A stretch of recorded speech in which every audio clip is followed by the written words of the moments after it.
저는 고등학교 때 예수님을 믿고 신학을 공부하고 오랜 세월 동안 교역자 생활을 하면서 많은 기도 응답을 경험을 했습니다. 또한 교역자 생활 동안 성도들의 삶 가운데서 기도를 통해 하나님께서 어떤 일을 행하셨는지도 수많이 보았습니다. 제가 많은 기도 응답과 많은 성도들의 기도 응답 받은 것을 보고 듣고 경험한 것을 통해서 깨닫게 된 결론이 무엇인가 하면, 기도하면 하나님이 일을 행하십니다. 하나님이 일을 행하시면 기적은 일어납니다. 그런데 하나님께서 일을 행하심으로 나타나게 되는 기도 응답의 기적은 두 측면에서 있게 되는 것을 보게 되는데요. 여러분의 이해를 돕기 위해서 응답받은 기도 두 가지를 말씀드리도록 하겠습니다. 하나는 이전에 섬겼던 교회에서 있었던 일입니다. 제가 담당했던 교구에 결혼 후 7년이 지나도록 아이를 낳지 못하는 여성도가 있었습니다. 임신하지 못할 경우에는 남자 책임인지 여자 책임인지 검사를 하게 되는데, 검사를 해봤더니 남편에게는 아무런 문제가 없는 것입니다. 그러다 보니 아들이 3대 독자인지라 시댁에서 핍박이 이만저만이 아닙니다. 심지어 시댁에서는 다른 여자를 택해서 아이를 낳아야 되지 않나. 옛날 사람들은 그렇지 않습니까? 대가 끊어지는 것은 있을 수가 없으니 어떻게든 아이를 좀 가져야 되지 않겠나. 이 여성도가 혼란에 빠지게 되었고, 그 소식을 듣고 저와 구역 식구들이 찾아가서 신방하고 예배를 드렸습니다. 그리고서 이렇게 권면을 했습니다. 내일부터 40일 동안 새벽을 깨우며 기도합시다. 우리 모든 구역 식구들은, 우리는 셀이지만 거기는 구역이었거든요. 구역 식구들은 40일 동안 새벽 기도가 끝난 후에 따로 모여서 함께 기도를 합시다. 그리고 구역 식구들이 돌아가면서 저를 포함하고 오전 금식을 하며 40일 동안 기도를 했습니다. 하나님, 그 여성도에게 임신하도록 도와주시옵소서. 40일 기도가 끝난 후에 얼마 되지 않아서 소식이 들려왔습니다. 목사님, 그 여성도 임신했습니다. 아멘.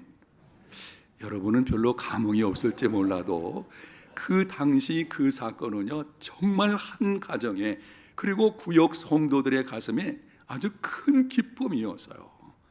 임신하고 나서 이 성도가 얼마 지나면은 배가 나오지 않습니까? 교회에 와가지고 예배 참석하려 할 때에 안내하는 제게 와서 인사를 하는데요, 배를 쑥 내밀고 인사합니다. 목사님 감사합니다. 기도는 기적을 낳습니다. 기도하면 하나님이 일을 행하시고, 하나님이 일을 행하시면 불가능이 가능으로 이루어지게 되는 것입니다. 특별히 합심 기도는 하나님의 능력을 이끌어내는 힘이 있습니다. 예수님께서 말씀하셨습니다. 진실로 다시 너희에게 이르노니 너희 중에 두 사람이 땅에서 합심하여 무엇이든지 구하면 하늘에 계신 내 아버지께서 그들을 위하여 이루게 하시리라. 여러분의 삶에 환난과 역경이 찾아오게 되면 셀 식구들과 함께 나누고 함께 기도하십시오. 여러분 혼자서 그 문제를 부둥켜 안고 끙끙대지 말고 교역자들에게 말씀하셔서 기도를 부탁하십시오. 주님의 이름으로 권면합니다. 충분히 힘써 기도하고 함께 기도하지 않고 나는 못한다, 나는 틀렸다, 그렇게 말하지 마십시오. 기도하면 하나님이 일하십니다. 다른 한 가지 기도 응답의 경험은 이런 것입니다. 뇌전증 증상을 가진 딸을 둔 여집사님이 있었습니다. 질병의 원인을 추적해 보니 이 여집사님에게 문제가 있는데요, 그 여집사님의 유전적으로 내려오는 것이었어요. 남편이 그것을 알고는 핍박을 하기를 시작을 합니다. 결혼 전에 그런 문제는 말을 했어야지, 속이고 결혼한 것이 아니냐. 그래가지고 이혼 이야기까지 나오게 된 것입니다. 기막힌 상황의 소식을 듣고 저하고 또 구역 식구들이 그 가정에 신방을 갔습니다. 그리고 예배 끝난 후에 이렇게 했습니다. 오늘부터 한 주간 동안 우리 모두가 오전에 금식하면서 기도합시다.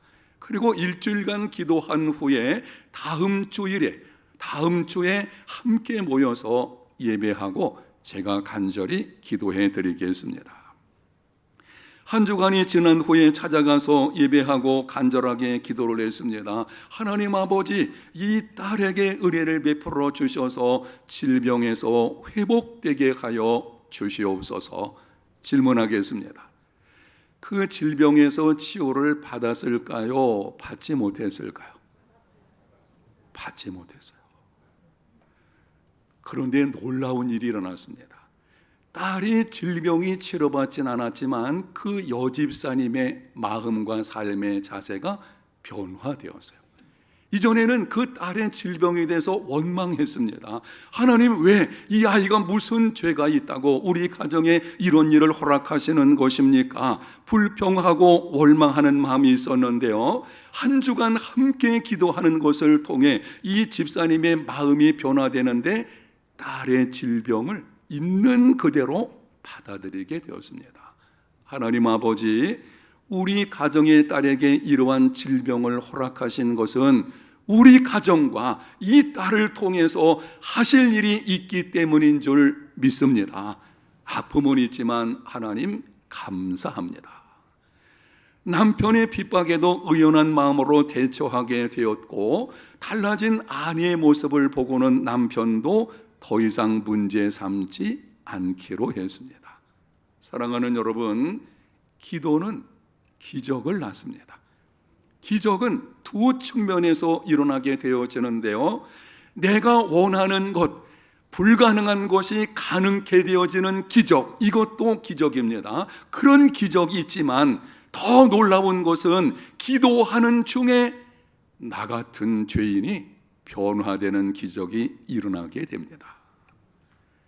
저는 정말 기적 중에 기적은 내가 원하는 어떤 특별한 사건이 응답받는 것도 있겠지만 기도하는 중에 내가 변하는 거예요. 도무지 변할 것 같지 않은 문제성 많은 어떤 일이 닥칠 때마다 불평하고 원망했던 그런 내가 기도하는 중에 변화되어지는 것, 이것이 기적 중에 기적인 줄로 믿습니다.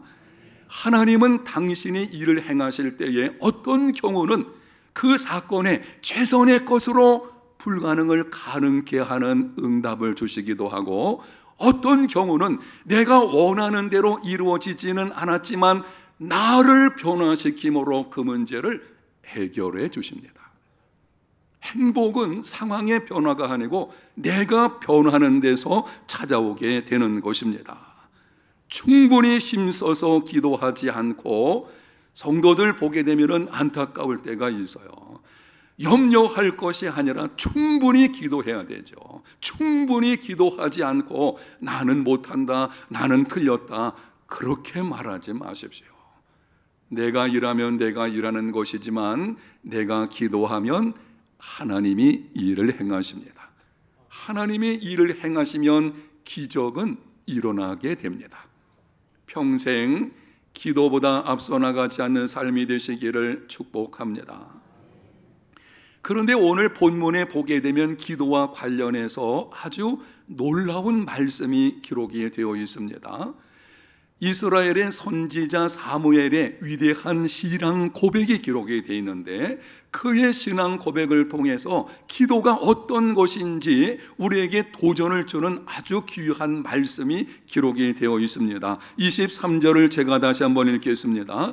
나는 너희를 위하여 기도하기를 쉬는 죄를 여호와 앞에 결단코 범하지 아니하고 선하고 의로운 길을 너희에게 가르칠 것인즉.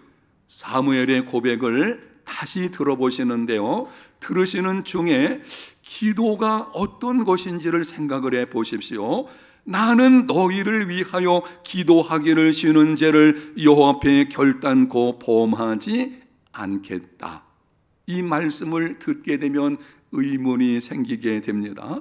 기도하기를 쉬는 것이 죄인가? 기도하지 않는 것이 죄가 맞는가? 여러분 생각 어떻습니까? 기도하기를 쉬는 것, 기도하지 않는 것이 죄이겠습니까? 아니겠습니까? 대답을 안 하시기로 작정하신 것 같은데요. 분명히 말씀하잖아요. 하나님께서 사무엘을 통해서 우리에게 주시는 말씀이에요. 기도하기를 쉬는 죄를 결단코 범하지 아니하겠노라. 기도하기를 쉬는 것은 죄라고 하는 것입니다. 오늘날 많은 그리스도인들의 심각한 문제는 기도하지 않는 것을 죄로 생각하지 않아요. 기도는 할 수도 있고 안 할 수도 있고 이런 방식으로 생각하는데요, 성경은 분명히 말씀을 합니다. 기도하지 않는 것은 죄이다. 한번 여러분이 생각을 해보십시오. 많은 그리스도인은 자기가 흥미를 가지고 있는 일에는 시간을 냅니다. 그렇게 바쁜 가운데 있으면서도 자기가 좋아하는 어떤 연속극 같은 거 있으면요, 매일 TV 앞에 앉아서 1시간, 2시간 동안 그것을 시청을 하게 되죠. 그런데 기도하기 위해서는 30분도 내지 않으려고 합니다. 요즘에는 관심이 건강 문제가 있죠. 우리 건강해야 될 것이고, 그리스도인들도 이 몸도 하나님이 우리에게 주신 것이기 때문에 소중히 여겨야 되고 운동하셔야 되고 관심을 가져야 할 것입니다. 그런데 문제는 여기서요, 육신의 문제에 관해서는 규칙적으로 시간을 내서 그것도 돈을 지불하면서 건강 챙기면서도 영혼의 건강, 하나님 앞에서 기도하는 것에 관해서는 별로 시간을 갖지 않으려고 합니다. 아니, 잠시 있다가 썩어질 몸을 위해서는 그렇게 돈 지불하면서까지 건강 챙기려고 하면서 영적인 생명, 이 영혼의 문제, 사람은 몸과 영혼으로 되어 있지 않습니까? 영혼의 문제에 관해서는 대가를 지불하려고 하지 않는, 여러분, 그렇다면 그게 어떻게 하나님을 귀하게 여기는 것이라고 할 수가 있겠습니까? 흥미로운 일에는 관심을 가지면서 하나님과 교제하고 친밀함을 갖는 것은 무관심하다. 하나님을 나의 취미 생활보다 못하게 여기는 바로 이것이 죄인 것입니다. 하나님께 치욕을 안겨주는 심각한 죄라고 할 수가 있습니다.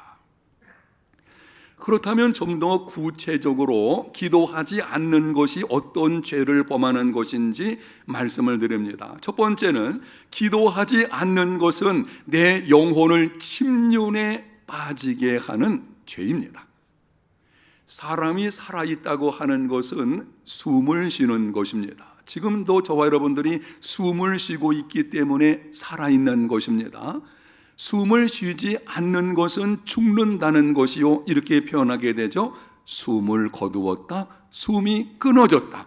이것은 영적인 원리에도 적용이 됩니다. 육신의 호흡이 있듯이 영혼으로 호흡이 있습니다.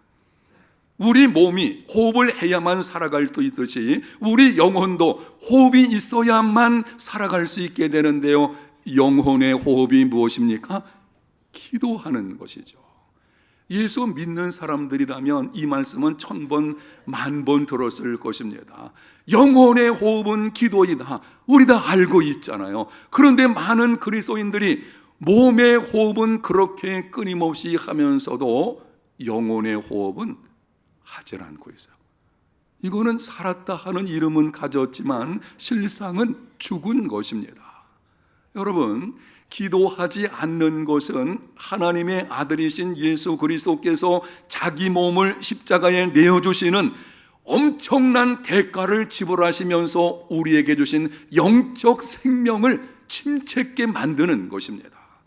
우리가 영적 생명을 얻은 것이 그냥 얻은 거 아니잖아요. 하나님께서 독생자를 보내시고 독생자께서 자기 몸을 십자가 죽음에 내어주시는 엄청난 고통과 대가를 지불하면서 우리에게 주신 영적 생명을 침륜에 빠뜨리게 하는 것이니 이게 얼마나 큰 죄라고 할 수가 있겠습니까? 지리학에서 빗물, 강물, 빙하, 바람 등이 땅이나 암석을 깎아내리는 것을 침식작용이라고 합니다. 여러분이 중학교나 이 고등학교 때, 아마 요즘에는 초등학교 교과서에도 나왔을 수 있겠죠. 침식작용에 관해서 들어보았을 것입니다. 침식작용이 일어나는 것을 보게 되면은요, 언제나 급속히 일어나지 않고 천천히 일어납니다. 관심을 끌지 않고 조용히 일어납니다. 명확하지 않고 미묘하게 일어납니다. 이 미묘하다는 말은 딱히 뭐라고 말할 수 없는 야릇한 것을 말하는 것입니다. 침식작용이 그렇게 나타나게 돼요. 그러다가 어느 순간 갑자기 와르르 무너지게 되죠. 기도하지 않으면 영혼의 침식작용, 이 침륜의 현상이 이런 방식으로 나타나게 되는 것입니다. 한번 따라 합시다. 천천히, 조용히, 미묘하게. 그래서 알아차리기가 힘들어요. 예수 믿는 사람이 기도 생활 하지 않아도 자기 영혼이 침식되는 거 잘 몰라요. 오늘도 멀쩡히 내 살아있잖아요. 멀쩡히 살아있다 표현이 좀 이상하긴 한데, 여러분 안 그런가요? 기도하지 않고도 넉넉히 신앙생활 하는 것 같고 내가 아무런 문제가 없는 것처럼 생각이 듭니다. 그런데 기도하지 않으면 내 영혼, 내 영적인 생명에 침식작용이 일어나게 되는데요, 천천히, 조용하게, 아주 미묘하게 일어나게 됩니다. 나는 그것을 잘 느끼지 못하지만 어느 순간 우르르 무너지게 되고, 그때 가서야 내가 왜 이렇게 신앙생활하고 있지? 예수 믿는 기쁨이 없어요. 영적 침체 가운데 빠지는 것을 보게 됩니다. 당면한 문제가 없다고 기도하지 않으면 자기도 모르는 사이에 서서히 영적으로 죽어가게 됩니다. 여러분이 바쁘다고 기도하지 않으면 일이 잘 되어서 많은 돈을 얻을 수 있을지 모르겠지만 그 영혼은 조용히 죽어가기를 시작을 합니다. 많은 재물로 얼굴은 윤택할 수 있지만 기도하지 않으면 그 영혼은 점점 파리해져 갑니다. 무기력한 그리스도인이 됩니다. 열정도 없고 비전도 없고 그저 재물과 명예미어서 세상이 이끄는 대로 살아가는 것입니다. 영혼이 살고 영적 풍성한 삶이 되려면 기도해야 합니다. 두 번째는 기도하지 않는 것은 사명을 망각하는 죄입니다.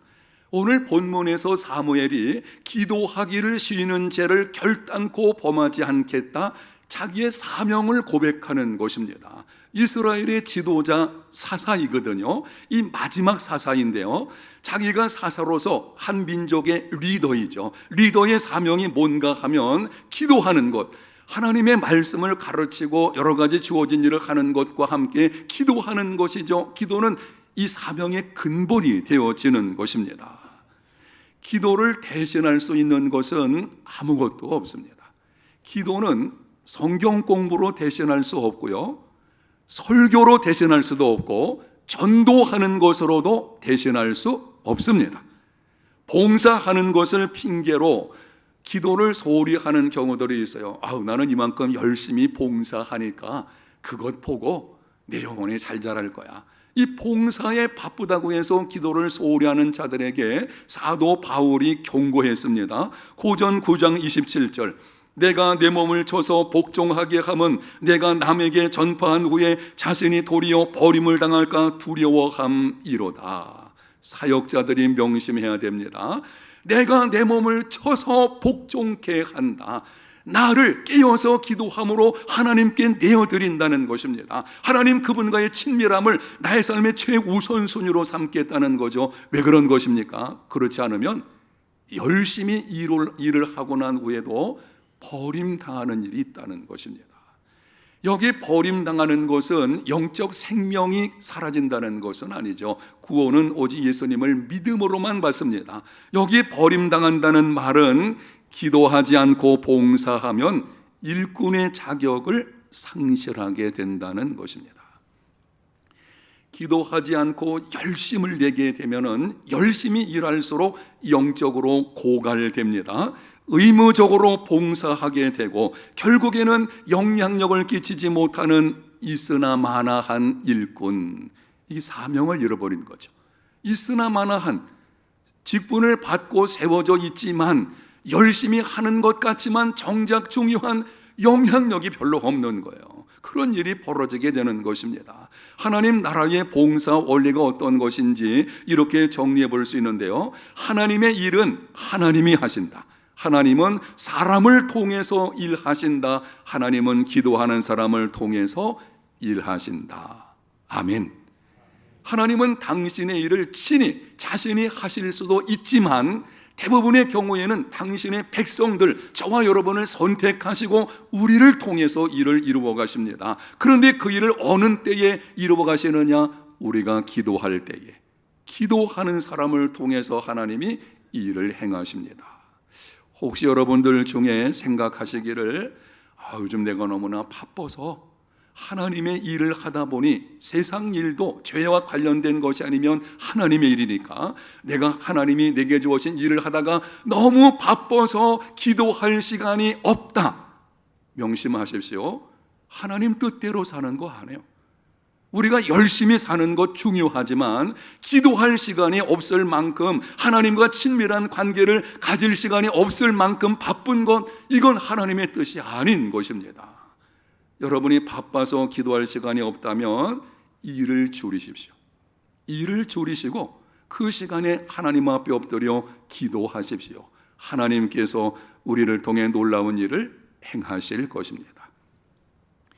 교역자 생활을 하다 보게 되면 충격받는 일이 있게 되는데요, 아주 오래전에 제가 교육 전도사 시절에 충격받은 일이 하나 있습니다. 제가 자란 인천중앙교회, 거기서 설교할 시간이 있었고 그때 설교하는데 마침 여동생이 참석을 하게 되었습니다. 지금은 미국의 목사 아내로 살고 있는 여동생인데요, 설교 끝나고 예배 끝난 후에 이 여동생이 제게 말하는 것입니다. 오빠는 말은 잘하는데 은혜가 없는 것 같아요. 제가 충격받았어요. 아니, 열심히 설교했으면 좀 칭찬은 못해주면 처음에는 속상했어요. 아니, 동생이 돼가지고 오빠 뭐 격려 못할 만한 그런 말 하나? 근데 그 말이요, 지금도 제가 잊지 못합니다. 오빠는 말은 잘하는데 은혜가 없는 것 같다. 이유가 뭘까요? 기도가 부족한 거예요. 은혜는 하나님께서 일을 행하심으로 이루어지게 되는 것인 줄로 믿습니다. 기도하지 않으니, 충분히 기도하지 않고, 저는 말씀을 준비하면서 요즘에는 이 말씀 묵상하고 계속 기도하게 되죠. 하나님, 이 말씀을 통해서 우리 성도들에게 주시고자 하시는 것이 무엇인지 깨닫게 해 주시옵소서. 이렇게 끊임없는 기도를 통해서 이루어져야 이 말씀이 은혜가 되고 영향력이 있는 것인데요, 기도하지 않으면 말은 잘하는데 은혜가 안 되는 것입니다. 이런 일이 벌어지게 되죠. 여러분, 목사만 그런 것입니까? 리더 되시는 분들, 우리 교회 리더 그룹 끓이면은 중직자들, 장로, 권사, 시무집사, 셀 목자들, 주일학교 교사들, 사역팀장들 기억하십시오. 리더십은 영향력입니다. 리더십을 발휘한다는 것은 다른 것이 아니에요. 다른 사람에게 선한 영향력을 끼친다는 것입니다. 기도하지 않으면 하나님이 일을 행하지 않으시니 영향력이 없는 것입니다. 열심히 일은 하는데 영향력이 없다 보니 점점 지쳐가게 되죠. 나중에는 그냥 직분만 가지고 있는, 무늬만 직분이지 영향력 없는 이런 이상한 일이 벌어지게 되어지는 것입니다. 사역보다 기도가 먼저입니다. 세 번째는, 기도하지 않는 것은 교만의 죄입니다. 저는 하나님의 말씀인 성경과 오랜 교역자 생활, 그리고 많은 성도들의 삶을 통해서 철저하게 깨달은 것이 있습니다. 사람이 계획을 세울지라도 일을 이루시는 분은 하나님이시다. 그리고 하나님은 기도를 통해 일을 이루어 주신다. 아무리 우리가 계획을 잘 세워도 하나님께서 이루어 주시지 않으면 안 되는 것입니다. 하나님께서 일을 하셔야만 이루어지는 것입니다. 그런데 기도하지 않는다는 것은 하나님 대신 내가 다 하겠다는 것이죠. 하나님의 도움 없이 모든 일을 내 힘과 지혜와 능력으로 하겠다는, 사실은 그 지혜와 능력도 하나님이 주신 것인데 그것도 알지 못하고 그저 내가 수고해서 얻은 것만으로 생각하고, 이게 교만이죠. 하나님이 하실 일을 내가 대신 하려고 하는 것, 이게 심각한 교만인 것입니다. 누군가 제게 찾아와서 묻기를, 목사님, 세상에서 가장 교만한 자가 누굽니까? 그럼 저는 분명히 말씀드릴 수 있어요. 기도하지 않는 자입니다. 왜 그렇습니까? 기도하지 않는 것은요, 하나님 도움이 필요 없다는 거예요. 내 인생을 내가 능히 살아낼 수 있다는 것입니다. 아니죠. 하나님이 도와주셔야 되는 것인데 자기 스스로의 힘만으로 모든 것을 이루어지게 하려고 하는 하나님을 배제시키는, 이게 교만인 것이죠. 언제 어디서 어떤 상황에도 기도 먼저 하기로 결단하는 저와 여러분, 우리 모두가 다 되시기를 예수님 이름으로 축복합니다.